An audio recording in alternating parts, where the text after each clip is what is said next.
નમસ્કાર મિત્રો, વિદ્યા સહાયક ભરતી ધોરણ 1 થી 5 સામાન્ય જે ભરતી છે 2024 થી ચાલી આવે છે એનો વેઇટિંગ રાઉન્ડ છે એ ડિક્લેર થઈ ગયો છે. હવે મિત્રો વેઇટિંગ રાઉન્ડ ડિક્લેર થયો છે એટલે ઘણા બધા ઉમેદવારોએ મને બોન્ડ રિલેટેડ ક્વેશ્ચન કર્યા છે અને તમને બધાને ખબર છે કે કેમ બોન્ડ રિલેટેડ ક્વેશ્ચન આવે છે.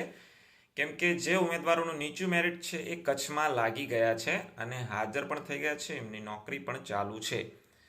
આવા ઉમેદવારોનો વારો પણ સામાન્ય ભરતીના વેઇટિંગ રાઉન્ડમાં આવી જાય છે. તો કચ્છમાં આજીવન નોકરી કરવી એવો નિયમ કરેલો છે, બોન્ડ કરેલો છે કે ત્યાં આજીવન નોકરી કરવી પડશે. હવે ત્યાં ઉમેદવારો નોકરી ઓલરેડી એમની ચાલુ છે અને આવા ઉમેદવારોને સામાન્ય ભરતીના વેઇટિંગ રાઉન્ડમાં વારો આવી જાય તો જિલ્લા પસંદગી માટે જવું છે. હવે પ્રશ્ન ક્યાં ઉપસ્થિત થશે કે બોન્ડ ભરવો કે કેમ? બોન્ડનો નિયમ લાગુ પાડેલો છે તો આવા ઉમેદવારોને બોન્ડ ભરવો પડશે કે કેમ? અને બીજી વાત પણ એ વાત છે કે ત્યાં ડોક્યુમેન્ટ કચ્છ જિલ્લા શિક્ષણ સમિતિએ જમા લઈ લીધા હશે. તમારે વેઇટિંગ રાઉન્ડની અંદર જો ભાગ લેવો હોય તો પછી એના માટે ઓરિજિનલ ડોક્યુમેન્ટ પણ જોઈશે, એનઓસી જોઈશે, રાજીનામું પણ જરૂર પડે છે, બોન્ડ ભર્યા ચલણની પાવતી પણ જરૂર પડશે.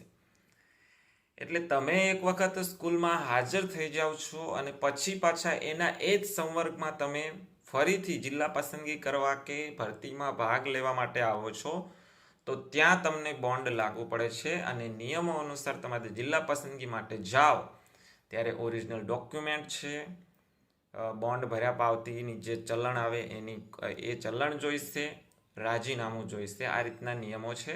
બાકી તો તમે ત્યાં જિલ્લા પસંદગીએ જાઓ તો અધિકારીઓ જે પ્રમાણે કાર્યવાહી કરે એ પ્રમાણે આપણે રેડી રહેવાનું રહેશે. જો તમારે સામાન્ય ભરતી ધોરણ 1 થી 5ના વેઇટિંગ રાઉન્ડની અંદર ભાગ લેવો હશે તો આ રીતનું છે બોન્ડવાળા નિયમો માટે. તમારા લાસ્ટ વિડીયોની અંદર બોન્ડ બાબતે ઘણી બધી કમેન્ટ્સો આવી છે તો આ એવા ઉમેદવારો માટે આ રીલ છે.